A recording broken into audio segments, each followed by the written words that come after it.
Hello சொல்லு காவியா. ரேவதி உத்தமா வந்திருக்காண்டி. என்ன எங்கேயோ கூட்டிட்டு போறானா. ஏதோ பர்த்டே பார்ட்டியா. என்னால எதுவுமே பண்ண முடியல. நான் வர வரைக்கும் உன்னால சமாளிக்க முடியுமா? ஏற்கனவே வந்து கதவை தட்டிட்டு இருக்காங்க. ஏதாவது பண்ணு ரேவதி. அப்ப ஒண்ணு பண்ணு. எங்க போறீங்கன்னு எனக்கு மெசேஜ் இல்ல போன் பண்ணு. நான் ராணியை கூப்பிட்டு அங்க வந்துடுறேன். இந்த கார்ல எத்தனையோ முறை லாங் டிரைவ் போயிருக்கேன் தெரியுமா? ஆனா இப்போ உன் கூட போறதுதான் செம்மையா இருக்கு. நானே இத்தனை வருஷத்துல இப்பதான் லவ் ஃபீலிங்ல இருக்கேன்.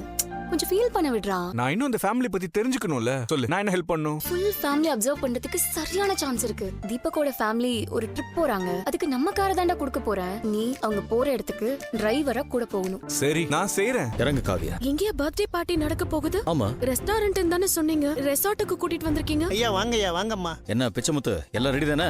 ஐயா ஒரு 10 நிமிஷம் எல்லாம் ரெடி ஆயிடும். நீங்க அந்த ஸ்விம்மிங் பூல் ஆண்ட போய் வெயிட் பண்ணுங்க. நீ ரொம்ப ஒபீடியன்டான பொண்ணு. என் கூட சண்டை போட மாட்டேன். நான் சொல்றத புரிஞ்சுக்குவ. குடும்பத்துக்கு அடக்கமான பொண்ணு. என்ன சுத்தி அக்கா மாமா இப்படி 1000 பேர் இருக்காங்க. எல்லாருக்கும் என்கிட்ட ஒரு தேவை இருக்கு. ஆனா நீ அப்படி இல்ல காவியா. நீ என்கிட்ட எதையுமே எதிர்பார்க்கல. அதுதான் எனக்கு உன்கிட்ட ரொம்ப பிடிச்ச விஷயம். எனக்கு பணம் எல்லாம் பெரிய விஷயம் இல்ல. பணத்துக்காக உன்னை கட்டி கொடுக்கற குடும்பத்துல பிறந்துட்டு நீ சொல்லக்கூடாது. ஐயா எல்லாம் ரெடிங்க ஐயா. எங்க அம்மா குலதெய்வம் கோயிலுக்கு போகணும் ஒரே தொல்லை. அங்கதான் கிளம்பிட்டு இருக்கேன். ஏய் அம்மா, மனோஜ் தாண்டா. எவ்வளவு ரிஸ்க் எடுத்து நம்ம மேரேஜ் பண்ணி வச்சோம். இப்ப என்ன மெசேஜ் அனுப்பியிருக்கான்னு பாரு. எனக்கு வாழவே பிடிக்கல, லவ் மட்டும் வேணாண்டா மச்சான், அதுல மாட்டிக்காத. எனக்கு எங்கேயாச்சும் போய் ஏதாவது பண்ணிக்கணும் போல இருக்கு. ஒரே சண்டடா மச்சான், வேற வழியே தெரியல. எனக்கு ஏதாவது ஆயிடுச்சுன்னா நீ தான் என் குடும்பத்தை பாத்துக்கணும்ன்ற. உடனே பிரியாக்கு கால் அடிங்க.